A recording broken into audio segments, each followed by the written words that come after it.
Naciones. Hemos querido llamar al doctor Andrés Felipe Arias porque es noticia su caso.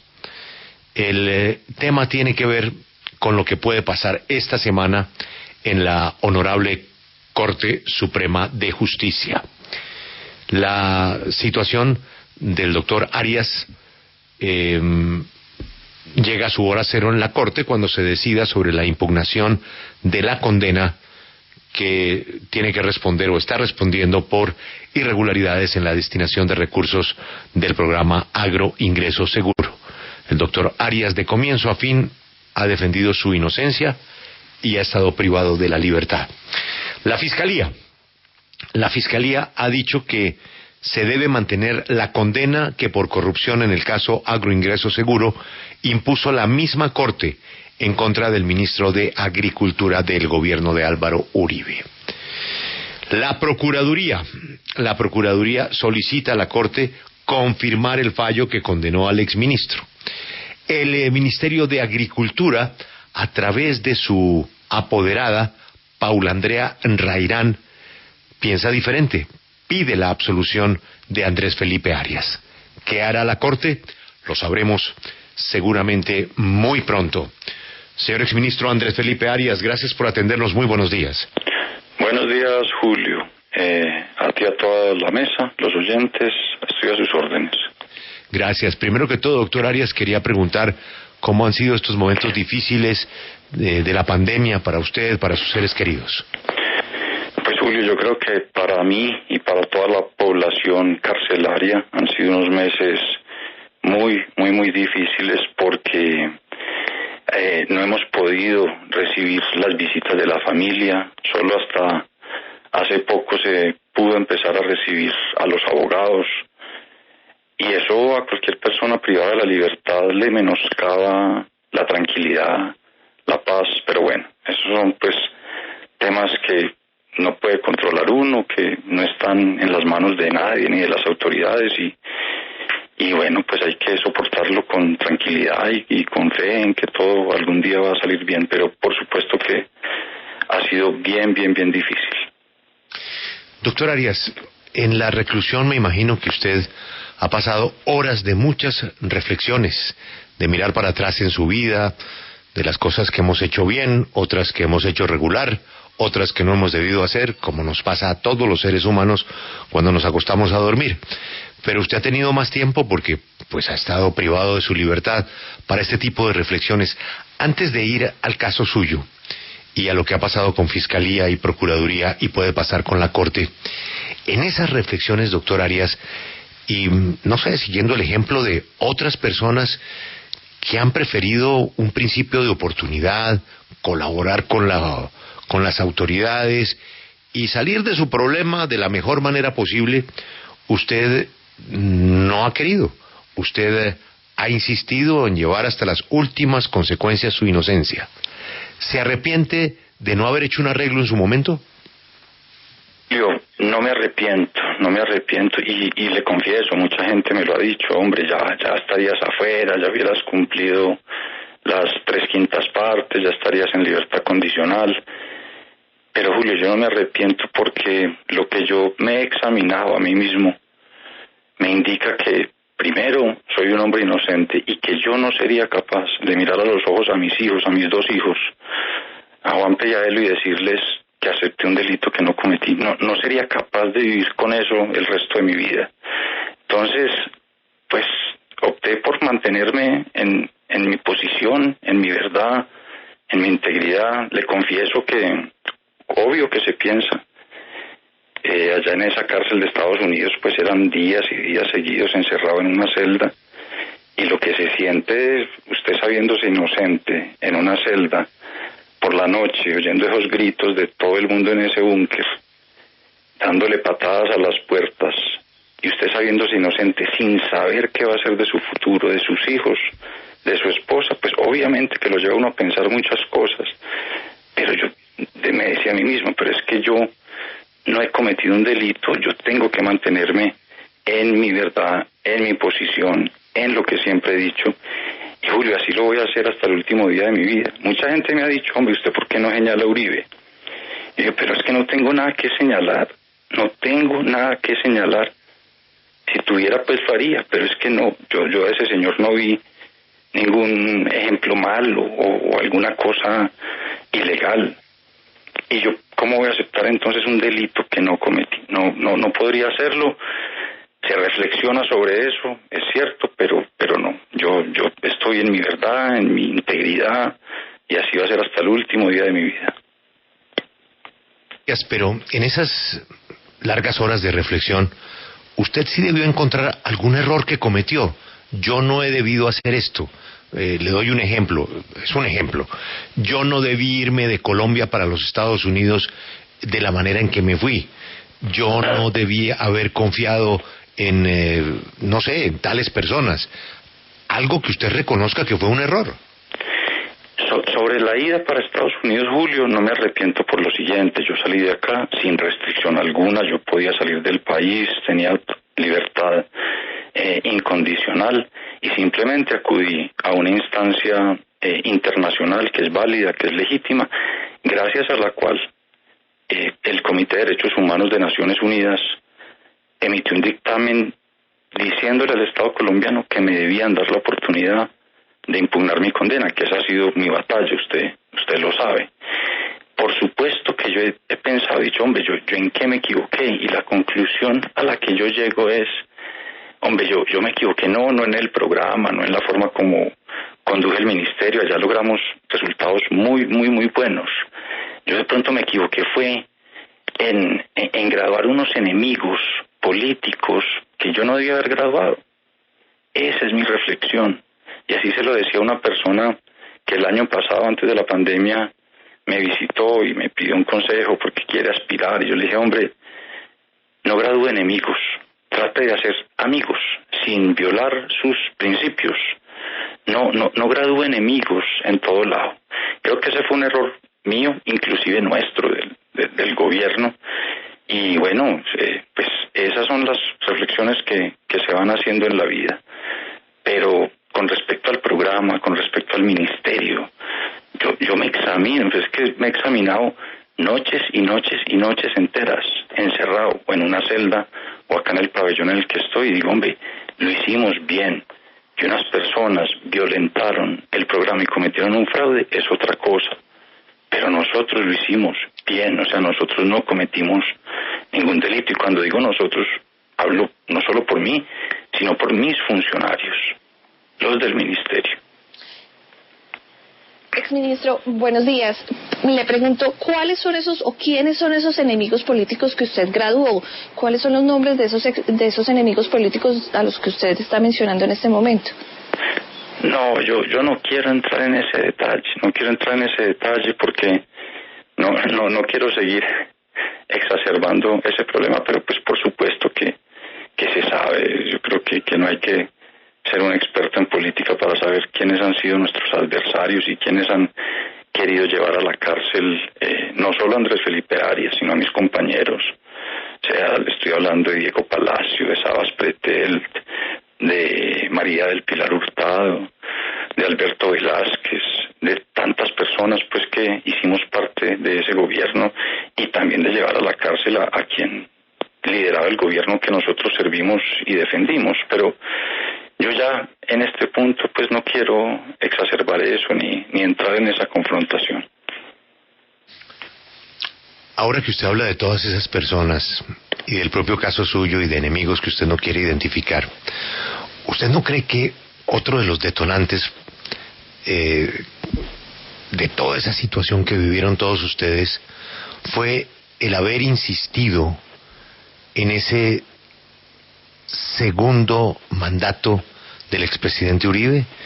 Es decir, que ahí pudo estar el detonante para graduar aún más a un colectivo que a una persona, y que ese segundo mandato y la manera como se produjo ese segundo mandato pudo haber sido innecesario. Es posible, Julio. Ya después de tantos años, cuando yo miro hacia atrás, es posible, y se lo digo no solo por ese episodio. O sea, yo soy un apasionado de la historia, sobre todo de la historia romana, y estudio mucho la historia de esa época, de la humanidad, y pasaba lo mismo. Cuando se buscaba perpetuar algún mandato, siempre terminaba la confrontación, y la confrontación siempre terminaba mal. Lo que sí sé es que si eso se buscó en su momento, fue con una buena intención, fue pensando en el bien del país, pero es posible.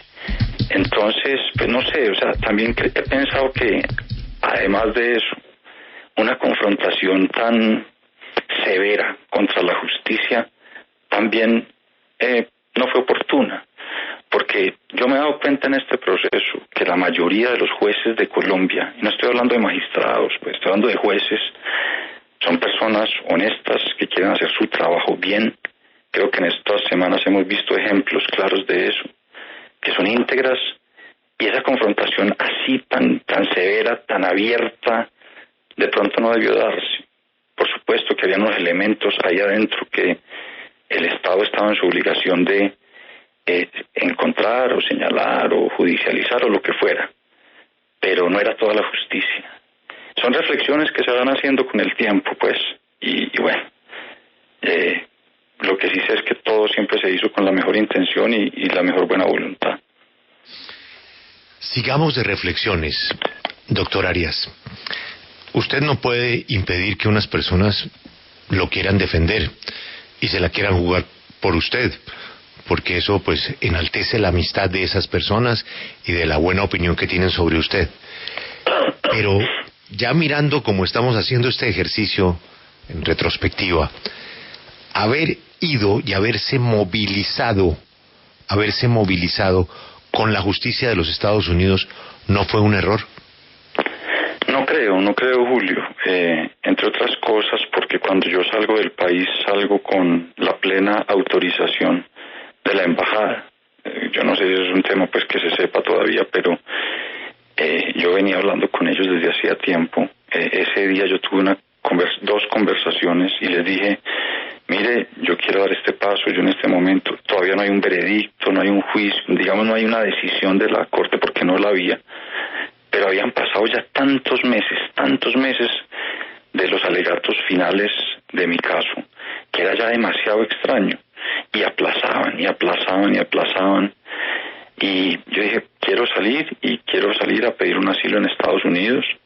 Me autorizaron y salí, me dijeron, puede entrar tranquilo. La última llamada la recibí a las 5 de la tarde de allá y me dijeron, señor Arias, tiene luz verde, y entré perfecto, y el proceso se dio muy bien, y simultáneamente eso me dio la oportunidad de llevar el caso a Naciones Unidas, y como le digo, allá se emitió un dictamen que fue fundamental para esto. Sin eso, yo hoy no podría estar impugnando esta sentencia. Gracias a eso, yo hoy tengo el derecho a poder apelar esta sentencia. Y lo que sucedió en Estados Unidos es el proceso normal de una extradición que la justicia colombiana le pide a Estados Unidos, y allá procedieron por el libro, tal como se debía hacer. Ellos nunca examinaron el caso de fondo, no lo pueden hacer. Ese era mi ruego, examinen el caso de fondo. Si ustedes me dejan llevarle a un juez acá lo que sucedió en mi proceso, yo estoy seguro que otra hubiera sido la decisión, pero es imposible en el marco normativo de Estados Unidos. Y bueno, pues ya estoy acá, y gracias a Dios, gracias a eso, por difícil que haya sido, hoy tengo el derecho a impugnar la sentencia. Doctor Andrés Felipe Arias, usted siempre, desde el principio, dijo que el tribunal que lo juzgó estaba politizado. Y quiero preguntarle si usted desde el principio pensó si a usted lo juzgaron por el hecho de ser uribista. Yo todavía lo he dicho y lo sostendré. Las personas que en su momento firmaron la sentencia, y esto fue ya hace 6 años, tenían un sesgo político muy fuerte en contra de la administración que yo serví y defendí. De hecho, en la impugnación, ustedes pueden ver al principio cómo mi abogado pone de presente una serie de anomalías que dejaban ver la animadversión, el odio de la magistrada ponente en mi caso. Ella, de hecho, se había declarado víctima del gobierno que yo serví y defendí. Entonces yo he dicho, hombre, a uno cómo lo puede juzgar la persona que se considera víctima del gobierno que sirvió y defendió el acusado. Ese es un conflicto de interés, pues, interno en el fuero de la persona muy, muy fuerte. Y lo que mi defensor ha puesto de presente es que los magistrados que firmaron esa condena no pudieron examinar todo el caso, se plegaron al fallo en su momento y era un momento de mucha confrontación. Es que acuérdense esa confrontación tan fuerte que hubo entre la Corte Suprema y la administración para la cual yo trabajé. Fue enorme. De los magistrados que a mí me condenaron, varios se declararon víctimas del gobierno para el cual trabajé. Varios, por lo menos 2, ya están encausados de alguna forma u otra por ese tema del cartel de la toga. Y bueno, hay una serie de anomalías que estuvieron ahí y que son la razón por la cual yo pedía la posibilidad de impugnar. Claro, exministro, pero en esta impugnación la Fiscalía del fiscal Barbosa, que es muy cercano al presidente Duque y al uribismo, ha dicho que hay pruebas y testimonios que demuestran plenamente su culpabilidad en el manejo irregular de estos subsidios de agroingreso seguro. ¿Cómo se explica ahí entonces esa politización? ¿Se queda sin argumento? Mire, yo la verdad, en el tema de la Fiscalía, yo siento que ellos están haciendo su trabajo. El trabajo de un fiscal es ponérsela muy difícil a la defensa, y esa ha sido la posición institucional de ellos en este caso. Yo no sé si el fiscal general estuvo en esto, no sé, y la verdad, para mí eso no es importante. Esto era simplemente algo que tenía que hacer la Fiscalía. Sin embargo, sí le debo decir lo siguiente, y es que, pues como todo el país tuvo acceso a ese documento de la Fiscalía, lo hemos estudiado con juicio y encontramos unas cosas que nos dejaron fríos. O sea, por ejemplo, el fiscal que mandó este documento a la Corte, le voy a leer 2 líneas nomás de lo que dice. Dice en la página 44 y 45, ha de aceptarse que la argumentación y o sustentación de la sentencia en la materia fue deficiente, parcial y no se ajusta a los criterios técnicos que imperan en la comunidad científica, pero además desconoció la realidad probatoria. Esa es una bomba atómica, diría yo, en todo este proceso, porque la Fiscalía así insiste en la condena y es normal que así lo haga, porque así ha sido su posición institucional desde siempre. Está aceptando que la sentencia tiene anomalías, tiene deficiencias, desconoció la realidad probatoria, no lo estoy diciendo yo. Está páginas 44 a 45 de ese documento. Tiene otra cosa donde dice, aceptamos que al exministro lo condenaron por unos hechos distintos a aquellos por los cuales se le acusó. Eso es una violación al derecho de defensa grotesco. Cualquier abogado se los puede decir. Y no lo está diciendo yo. Y lo que dice la Fiscalía es que si hubo esa violación, eso se llama la congruencia, si hubo esa violación a la congruencia que tiene que caracterizar una sentencia, pero mire lo que dice la Fiscalía. Lamentablemente no fue advertida por la defensa en las alegaciones finales como argumento que hubiera podido evitar la indeseable situación y conclusión de un complejo asunto. Imagínense lo que está diciendo la Fiscalía. Primero, es una cosa, digamos, absurda, porque uno no puede dejar de decir eso en los alegatos de la audiencia si el fallo todavía no se conoce. Pero segundo, un juez debe impartir justicia, y si se da cuenta de eso, no puede condenar a una persona por hechos distintos a aquellos por los cuales se le acusó. Entonces, sí, la Fiscalía ha plantado su posición, yo no me lo tomo personal, yo creo que ese es su trabajo. El trabajo de los fiscales hay que entenderlo en ese sentido. Pero me sorprende, de hecho, hasta me alivia un poquito el alma, que la Fiscalía reconozca todo este tipo de anomalías en su documento. Mire, ha pasado tanto tiempo, doctor Arias, que estamos recibiendo correos con Juan Pablo de gente que no sabe de qué estamos hablando. No me imagino. Sí, gente, pero ¿de qué están hablando? ¿Quién es este señor? ¿Por qué está impugnando una decisión de la Corte? ¿Qué fue lo que pasó? Yo se lo voy a preguntar con todo respeto para este oyente y para otros más que no saben de qué estamos hablando. En algún momento, cuando usted tenía la posibilidad de tomar importantísimas decisiones en el sector de agricultura y estaba un programa de subsidios para el campo. ¿En algún momento usted le ayudó a algunos amigos suyos con subsidios que coincidencialmente también ellos le estaban ayudando a su campaña presidencial? Nunca, Julio, y así fue probado en juicio. Inclusive nosotros hemos insistido mucho en que se escuche el testimonio completo del señor Juan Manuel Dávila. Yo no sé si ustedes recuerdan, pero para poner en contexto a esos oyentes, esto revienta cuando se pone en evidencia que una familia del departamento del Magdalena y uno de los hijos de esa familia era novio de una reina de belleza, accedieron a ese programa. Y se me acusó y se me dijo que ellos eran mis amigos y que me daban plata para las campañas y todo. En juicio se probó que no. El señor Juan Manuel Dávila estableció en la Corte Suprema de Justicia que no me conocía antes del programa, que nunca habló conmigo, ni con mis funcionarios, ni con el ministerio. Y de hecho, el señor Juan Manuel Dávila y otro señor que fue allá pusieron en evidencia la persona que ideó el fraude, que les cobró 20 millones por cada uno de los pedazos de tierra que les fragmentó para que accedieran a más subsidios de los que podían acceder. Y bueno, a ese señor que ellos señalaron nunca le sucedió nada. Entonces, eso se lo puedo decir con toda la tranquilidad. Y de hecho, la misma sentencia así lo dice.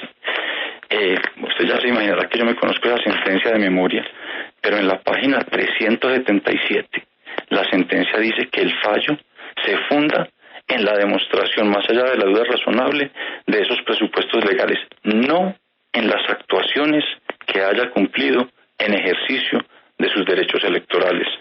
Y se lo digo porque mucha gente dice, no, es que eso fue porque lo usó políticamente. No, esa es la narrativa, ese es el relato. Sí, pero la realidad es que nunca me condenaron por eso, y eso quedó desvirtuado en juicio. Exministro, pero hasta donde yo recuerdo, la decisión de la Sala Penal de la Corte en su momento lo que determinaba era que en la entrega de estos subsidios a grandes hacendados, pues se dieron elementos suficientes para determinar que hubo contratos sin cumplimiento de requisitos legales y peculado a favor de terceros. ¿Usted no reconoce que en el caso de la entrega de estas ayudas a familias prestantes del Caribe colombiano, pues efectivamente se cometió un error?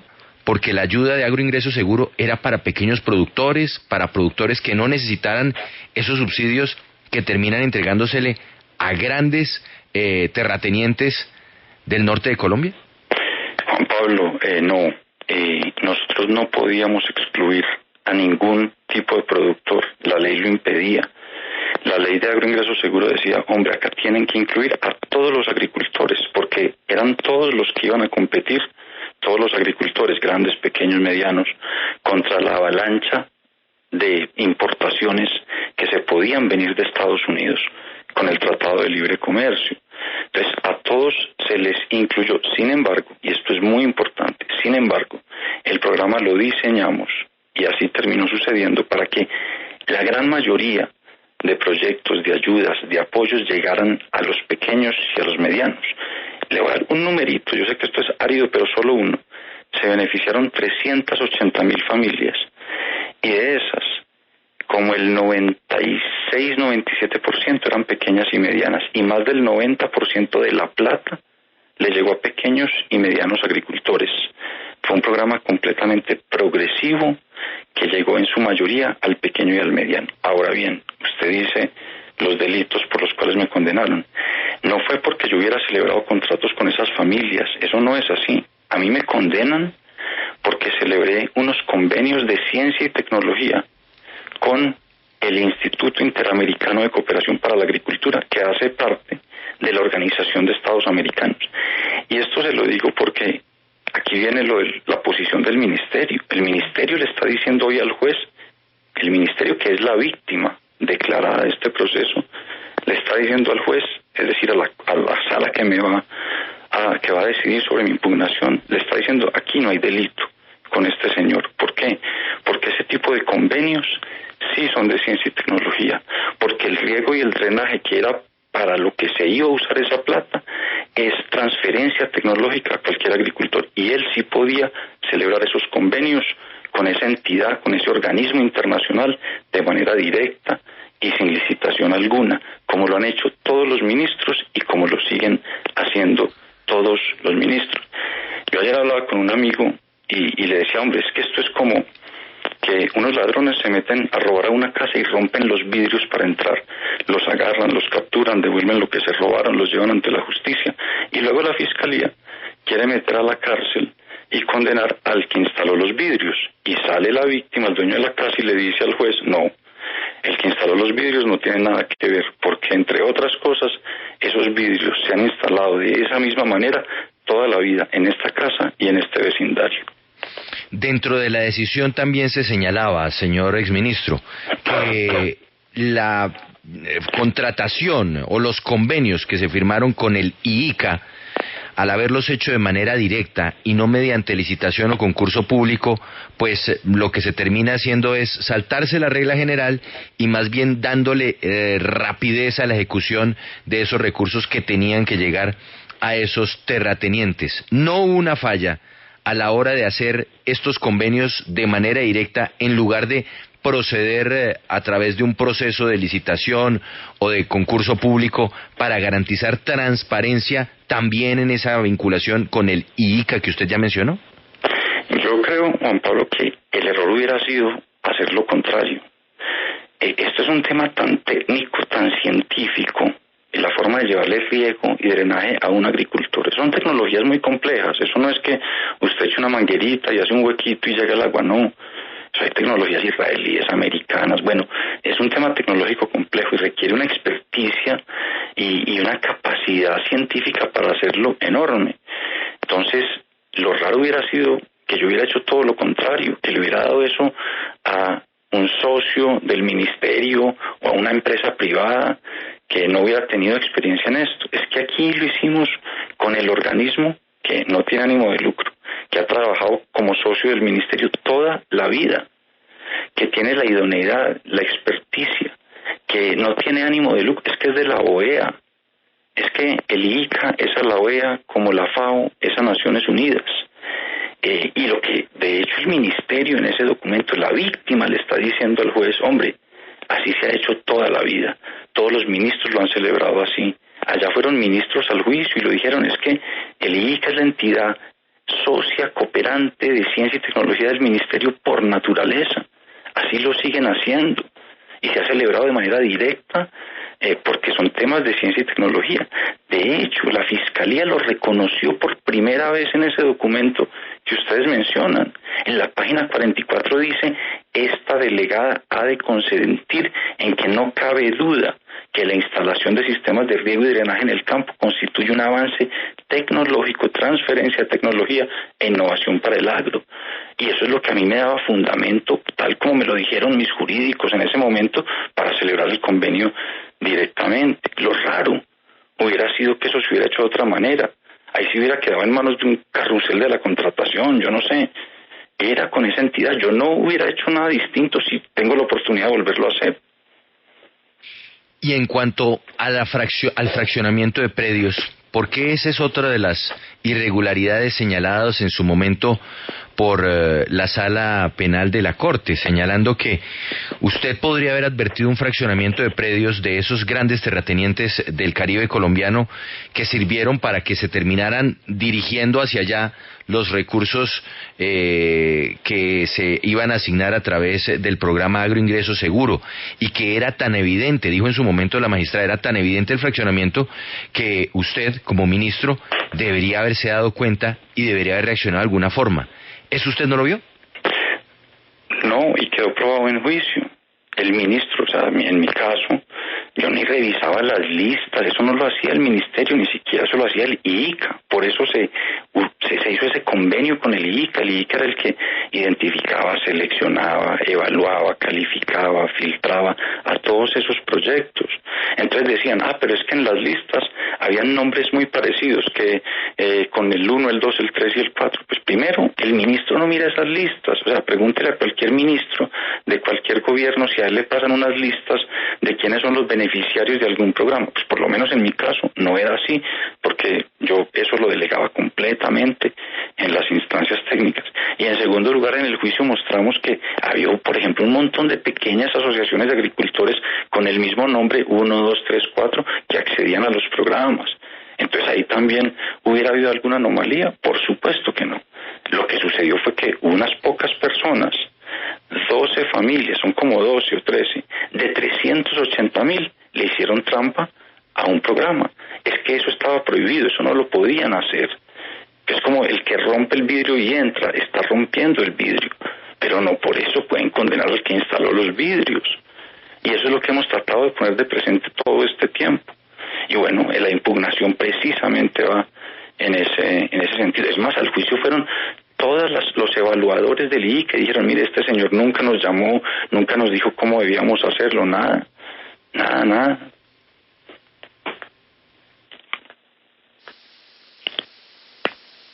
Doctor Andrés Felipe Arias, en el caso de el beneficio, o sea, el peculado a favor de terceros, supuesto peculado a favor de terceros, ¿de qué manera se terminaron enriqueciendo grandes poseedores de tierra? El modus operandi que usaron, y como les digo, allá en el juicio contaron quién fue la persona que les ideó el fraude, es un ingeniero particular del Magdalena. Lo que hicieron fue lo siguiente: había una plantación, digamos, grande, y la dividieron artificialmente, ficticiamente, en 6 o 4 o 5 pedazos, usando a la esposa, al hijo, a la novia del hijo, con arrendamientos, digamos, artificiales. ¿Para qué? Para acceder a más recursos de los que el programa permitía. La sola plantación hubiera tenido derecho legítimo a un subsidio, pero si la dividen artificialmente, lo que llamamos el fraccionamiento, en 6 pedazos, pues se presentan y acceden a 6 subsidios, cuando en realidad solo hubieran tenido derecho a un subsidio. Eso fue lo que hicieron, ese fue el fraude, ese fue el modus operandi que ese señor les ideó y que reconocieron y por el cual fueron condenados, entiendo yo, todos, y por el cual devolvieron todos los recursos. En el documento del ministerio, es que a mí eso me parece demoledor. La víctima dice, mire, el ministro Arias no tiene nada que ver, la trampa la hicieron estos señores que violaron ese programa, les cometieron fraude, violaron esos términos de referencia, dividiendo sus predios de esa manera, y todos ya devolvieron la plata. O sea, ni siquiera se perdió plata, ya la devolvieron todos, porque todos fueron llevados a la justicia y fueron condenados. Pero, doctor Arias, ¿cómo se puede entender que la Procuraduría, un procurador nombrado inclusive por copartidarios suyos, la Fiscalía, un fiscal propuesto por el actual gobierno, que es pues afín también a su pensamiento político y a su grupo político? ¿Cómo se entiende que coincidan Fiscalía, Procuraduría con lo que ha hecho la Corte Suprema de Justicia? Que la Fiscalía lo haga es lo normal, lo espero. Pues yo me imagino, yo no sé si el fiscal general se metió en esto, yo creo que él simplemente le da la autonomía al delegado para hacerlo, y así lo entiendo yo, y yo no me lo tomo personal, y creo que está haciendo su trabajo. Y ya mostré lo que reconoce la Fiscalía de la forma en que se me violaron los derechos. Eso es normal. Con la Procuraduría sí necesito clarificar algo. El procurador delegado para mi caso, que asistió a todas y cada una de las audiencias y examinó todo el material probatorio, ese señor, al final del juicio, cuando le dijeron qué opina, le dijo a la Corte: absuelvan al exministro Arias, porque aquí no hay prueba alguna de dolo. A mí la Procuraduría no me quiso condenar, la Procuraduría en su momento pidió mi absolución, eso está en los registros. Lo que no se entiende es la voltereta 6 años después de una nueva delegada de la Procuraduría que no fue el caso, que no conoce el material probatorio y que ahora sale pero con si que sí todo... se me debe condenar. Ese no lo entiendo, ese sí me desconcierta pues profundamente. Pero si todo esto fuera cierto, ¿usted por qué está condenado? Bueno, Julio, esa es la gran pregunta, ¿no? Sí, la Procuraduría pidió mi absolución, así fue. Nosotros en el juicio fuimos muy sólidos demostrando la inocencia.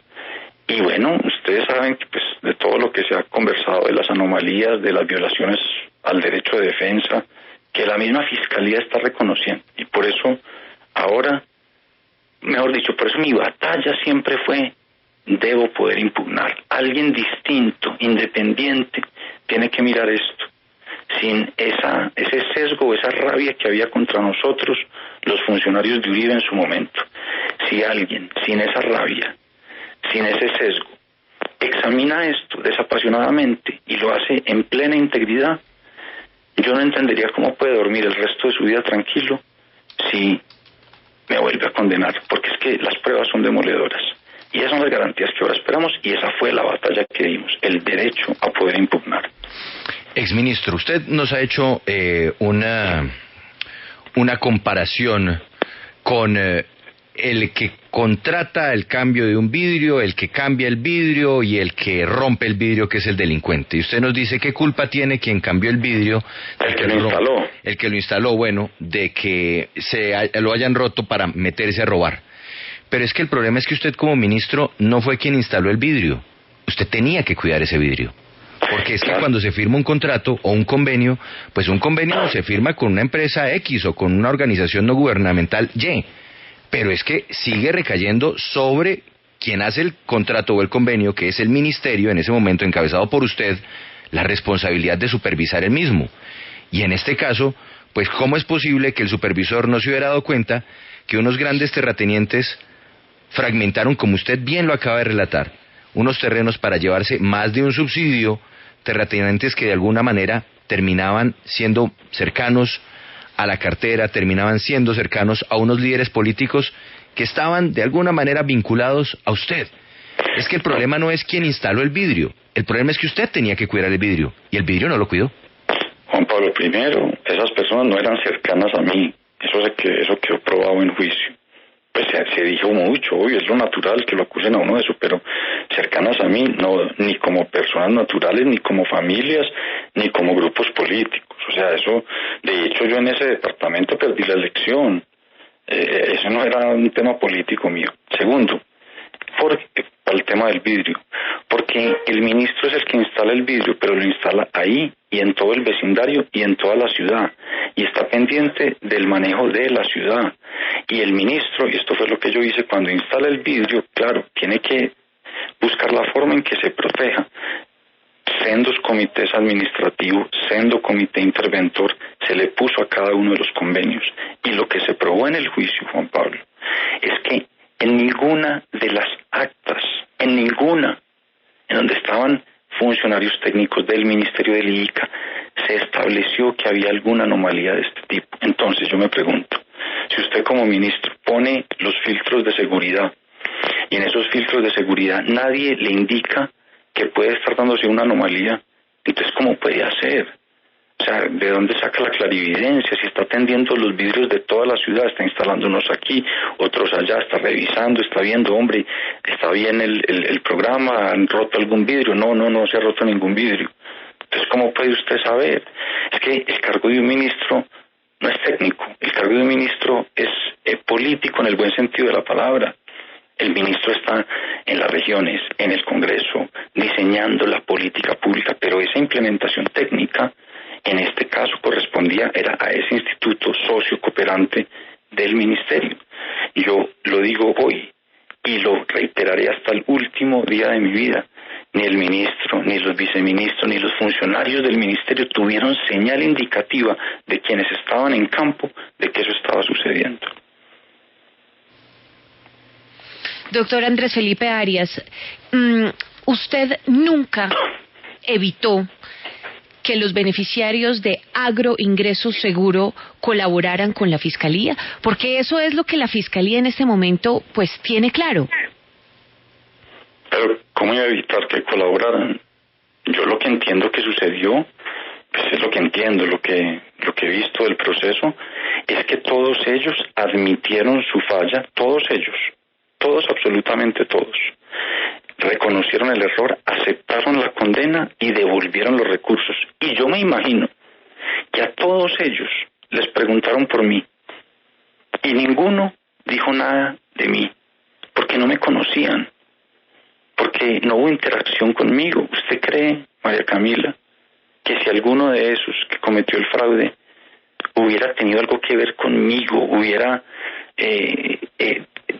se hubiera relacionado conmigo, hubiera tendido un plan conmigo para que hubieran ellos cometido ese fraude, no lo hubiera dicho, teniendo en cuenta que admitieron el delito? Es que yo me imagino que los fiscales los cogieron y les dijeron, hablen contra Arias, hablen contra Arias, hablen contra Arias, y no pueden hablar porque es que no había nada. Y los que fueron al juicio, en mi caso, así lo dejaron, y claro, y así lo establecieron.